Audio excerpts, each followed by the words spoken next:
Hi! Magandang araw sa inyong lahat. Ako nga pala si Binibining Mariel L. Andare at ngayong araw ay ipapakita ko sa inyo ang 6 na basic skills sa paglalaro ng volleyball. At i-demonstrate ko upang malaman nyo kung paano ito gagawin at matutunan. Kaya handa na ba kayo? Tara! Ngayon, ang una kong i-demonstrate sa inyo ay ang serving. So, ang serving, ito ang pagsisimula ng laban na kailangan mong hampasin ang bola mula sa likod ng end line patungo sa court ng kalaban. So, ganito lang yung pagsiserve. May ganitong pagsiserve at may ganito rin namang pag-serve. Ayan.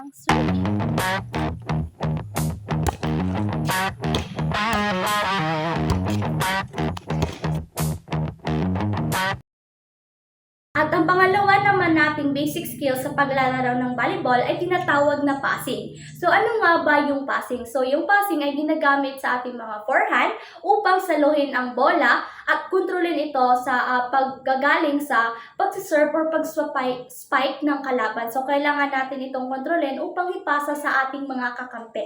So ganito yung pagpapassing. May ganitong passing sa forehand at may passing naman na kailangan mong ganito. At ito naman ang passing.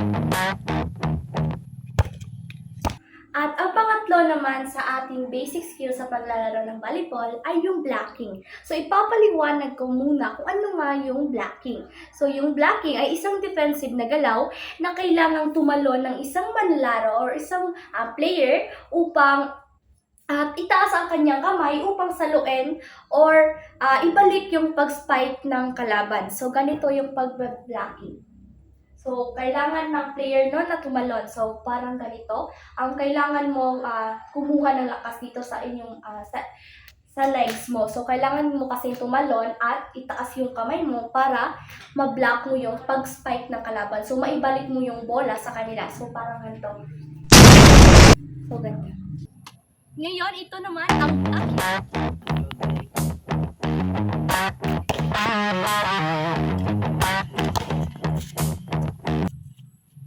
So, ngayon, dumako naman tayo sa pang-apat na skill sa paglalaro ng volleyball. So, tinatawag natin itong setting. So, ano nga ba yung setting? So, ito yung pagsiset. So, kailangan natin itulak ang bolas gamit ang ating mga daliri pataas upang ihanda ang pag-spike ng ating mga kakampi. So, kailangan natin itulak ito gamit ang ating mga daliri pataas. Parang ganito.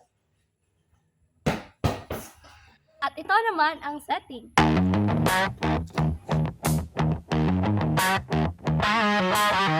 So, yung panglima nating skill sa paglalaro ng volleyball ay tinatawag na spiking. So, ano nga ba yung spiking?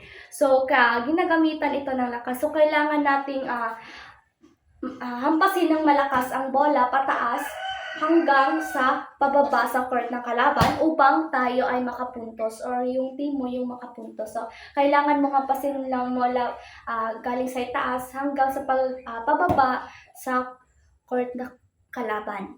So, parang ganito. Kailangan mo lang hampasin ng malakas.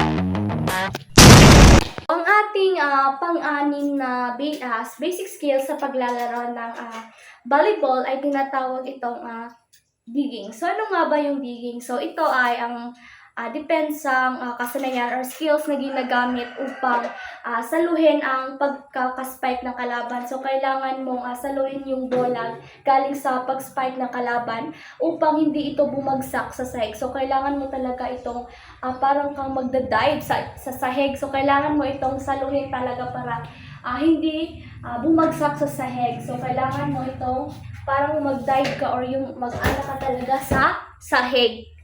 Ayun.